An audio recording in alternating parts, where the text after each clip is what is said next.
Hello everybody, how are you doing out there? We're here doing the lessons of A Course in Miracles, and today we're going to do lesson 136. And I am super lucky. I was out here doing a sacred sexuality retreat in Phoenix, and I decided to drive up to Sedona today. So here I am in a beautiful spot, and we're going to study a lesson today.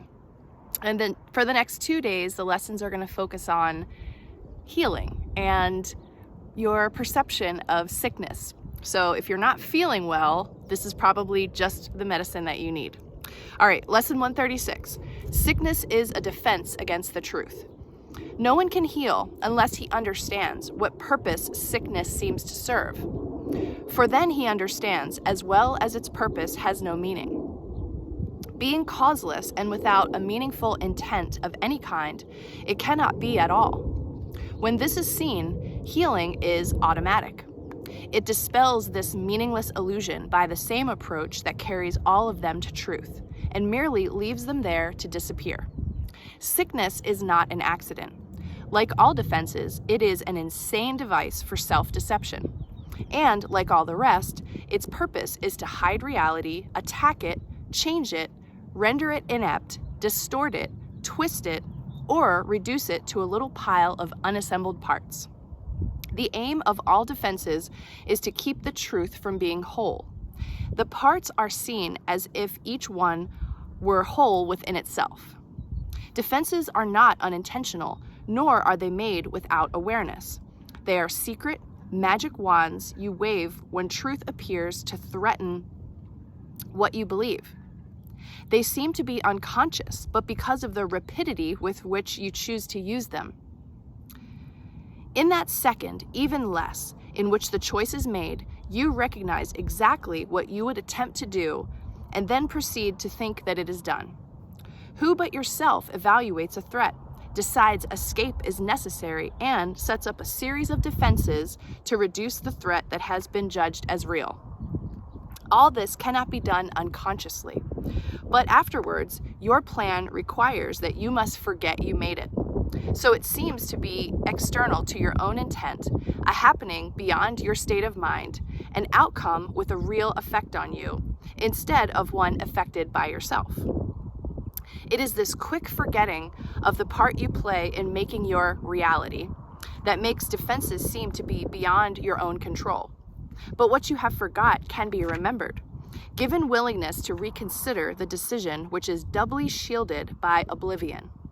Your not remembering is but the sign that this decision still remains in force as far as your desires are concerned. Mistake not this for fact. Defenses must make facts recognizable. They aim at doing this, and it is this they do. Every defense takes fragments of the whole, assembles them without regard to all their true relationships, and thus constructs illusions of a whole that is not there. It is this process that imposes threat, and not whatever outcome may result. When parts are wrested from the whole and seen as separate and wolves within themselves, they become symbols standing for attack upon the whole, successful in effect and never to be seen as whole again. Well, that really got complicated.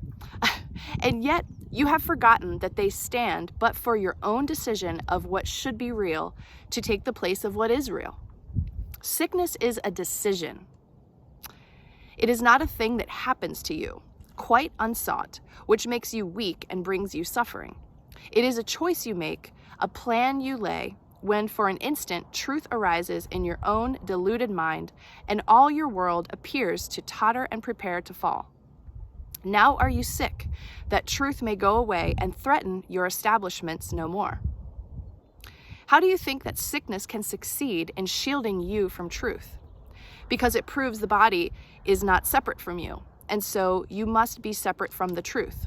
You suffer pain because the body does. And in this pain are you made one with it. This is your so-called true identity preserved, and the strange, haunting thought that you might be something beyond this little pile of dust, silenced and stilled. For see, this dust can make you suffer, twist your limbs, and stop your heart, commanding you to die and cease to be. Thus is the body stronger than the truth, which asks you to live, but cannot overcome your choice to die. And so the body is more powerful than everlasting life, heaven more frail than hell, and God's design for the salvation of his Son opposed by a decision stronger than his will. His Son is dust, the Father incomplete, and chaos sits in triumph on his throne. Such is your planning for your own defense. And you believe that heaven quails before such mad attacks as these, with God made blind by your illusions, truth turned into lies, and all the universe made slave to laws which your defenses would impose upon it. Yet who believes illusions but the one who made them up? Who else can see them and react to them as if they were the truth? God knows not of your plans to change his will. The universe remains unheeding by the laws by which you thought to govern it. And heaven has not bowed to hell, nor life to death. You can but choose to think you die, or suffer sickness, or distort the truth in any way. What is created is apart from all of this. Defenses are plans to defeat what cannot be attacked. What is unalterable cannot change, and what is wholly sinless cannot sin. Such is the simple truth. It does not make appeal to might, nor pitiful. I'm sorry. I'm trying to get comfortable here. Such is the simple truth. It does not make appeal to might, nor triumph. It does not command obedience, nor seek to prove how pitiful and futile your attempts to plan defenses that would alter it. Truth merely wants to give you happiness, for such its purpose is. Perhaps it sighs a little when you throw away its gifts, and yet it knows with perfect certainty that what God wills for you must be received. It is this fact that demonstrates that time is an illusion, for time lets you think what God has given you is not the truth right now as it must be. The thoughts of God are quite apart from time, for time is but another meaningless defense you made against the truth. Boom. Yet what he wills is here, and you remain as he created you. Truth has power far beyond defense, for no illusions can remain where truth has been allowed to enter. And it comes to any mind that would lay down its arms and cease to play with folly.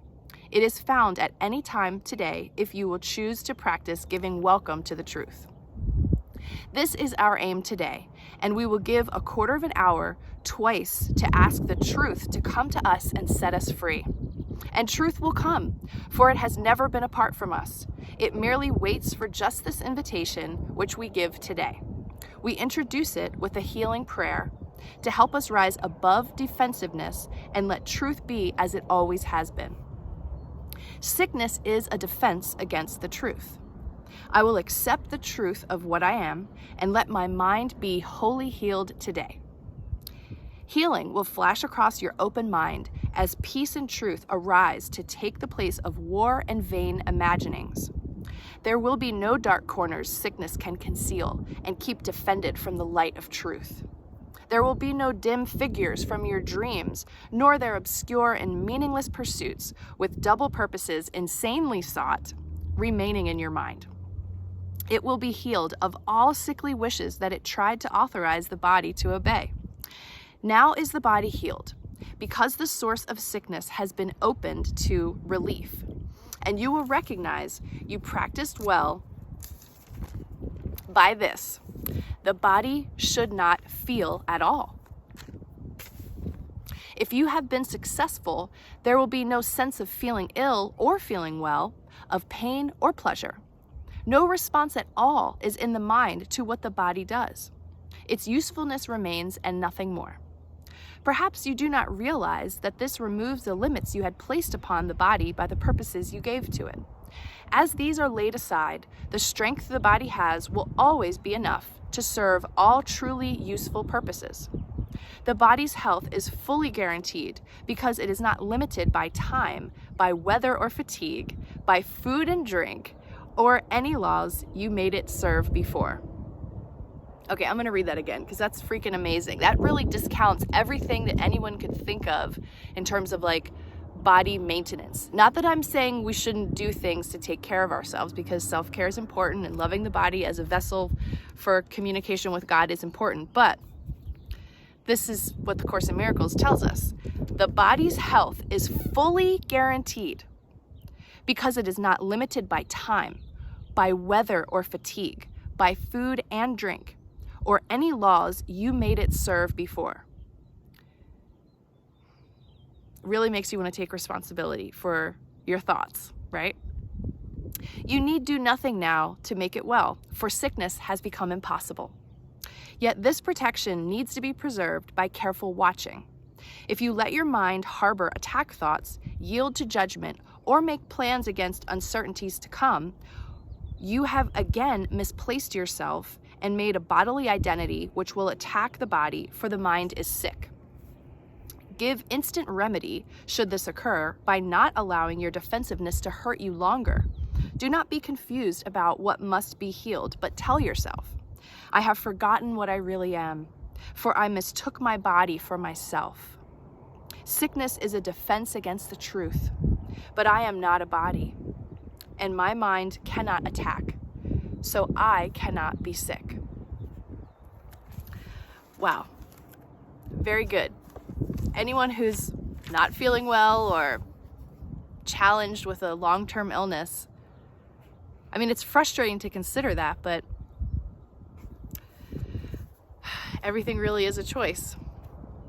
All right, so let's see what A Year of Forgiveness has to say about lesson 136. Sickness is a defense against the truth. You are blessed beings indeed. I am that one you know as Jesus. This, of course, is the ego's greatest argument. When you sicken and your body seems to betray you, the ego might say to you, see, you are abandoned. God does not love you. God would not let this happen to you if he loved you. You are being punished by God. Your own distortions are projected on God. You become the victim and God becomes the perpetrator. This is what the ego wishes. You must remember that in the origins of your separation experience, you chose to separate from oneness. In that separation, you became so overwhelmed with guilt and fear that you created this world. In an effort to prevent God from punishing you for what you perceive to be the ultimate betrayal, you begin to punish yourself. Ooh.